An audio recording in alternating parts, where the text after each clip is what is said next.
What's up world, it's January 14th, 2020, and today, we're gonna make some money.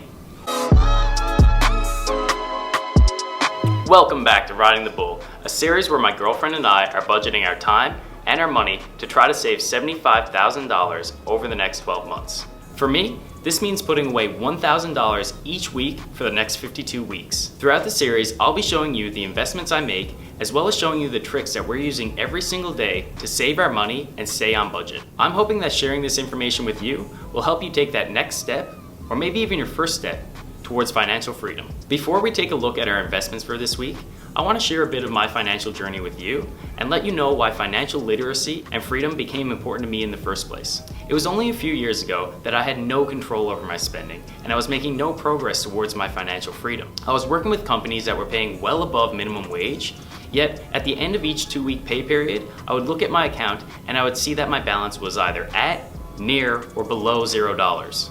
I was still living at home with no bills to pay, no expenses, yet I still managed to burn through thousands of dollars each month with no assets to show for it. I was only making small purchases like food and clothing, yet I was buying in such high volumes that they were consistently draining my account. One night I was going to bed and I tossed and turned for hours thinking about my maxed out credit card. I had just finished a contract and I had no more income coming in for the next 4 months. The next morning I had to go to the bank and open a student line of credit just to pay off my credit card and stay afloat. So there I was, living at home, no bills, no expenses, and yet I was still $8,000 in debt. This was really the wake-up call for my financial journey, as I vowed never to lose sleep over finances again. When you're not taking the time to create and follow a budget, it's far too easy to fall back on that financial treadmill and end up working day in and day out just to get to that next paycheck. So once you've made the decision that you want to turn your finances around, there's really 6 stages that you must go through on the way to financial freedom. And the first one, sadly, is in investing. The first stage is paying off your high interest debts. Credit cards are a major culprit here because they can have interest rates around 18 to 20%, and the interest on your loan will compound faster than any investment will be paying you back. So paying down these loans should be your #1 priority. I think it's best to put as much of your income towards paying off these high interest debts as possible. If you're currently at this stage, you should challenge yourself to deducting at least 5 or 10% of your income and putting it towards your credit card payment the instant you get paid. Once you have those high interest debts taken care of, give yourself a little pat on the back. This is probably the biggest barrier to getting yourself on track because you're adopting the principle of paying yourself first, and these payments are usually at the front of your mind, so getting them off your back will help you breathe a bit easier. The second stage is building yourself a small emergency fund. Now I know what you're probably thinking. Why would I put my money into a small emergency fund if I could be putting it in the stock market and making better returns? The key here is that you could be getting better returns. As mentioned in my last episode, the stock market has plenty of ups and downs.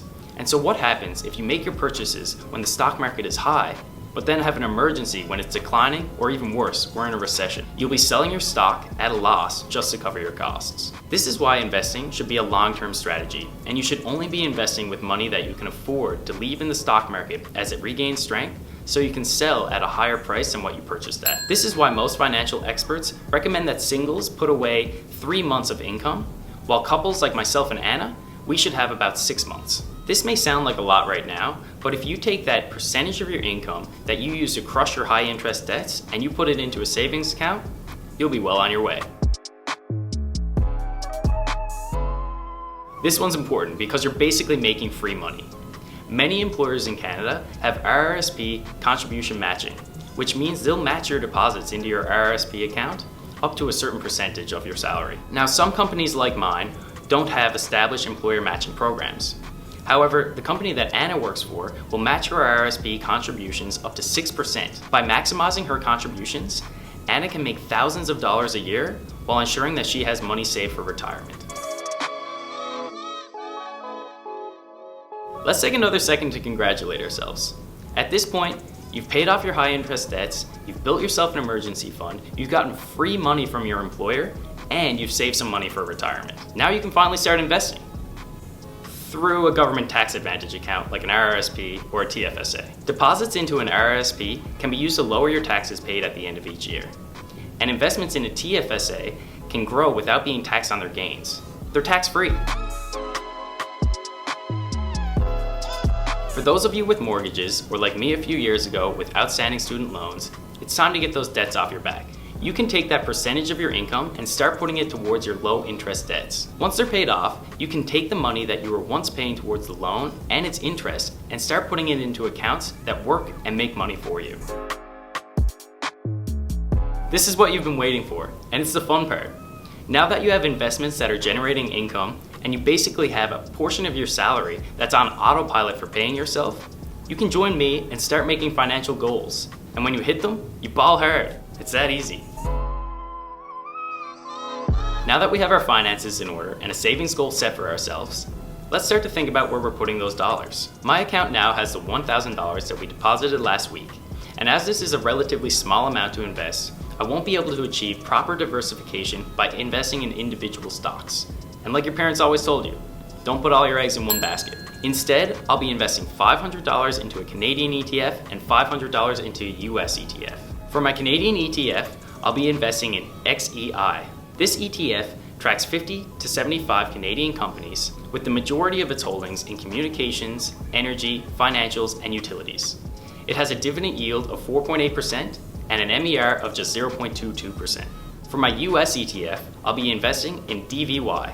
This ETF tracks 100 US companies that have a record of paying dividends over the last 5 years. Its dividend yield, or money paid to me, sits at 3.39% with an MER of just 0.39%. Now that we've made our purchases, it's time to deposit our $1,000 to be used in the next episode. While we wait for that transfer to complete, take some time to think about what stage of saving you're currently in, and let me know some of your financial goals in the comment section below. Next week, I'll be going through my budgeting strategy to show you how to start seeing money differently. Begin putting away a percentage of your own income, and of course, start making some money.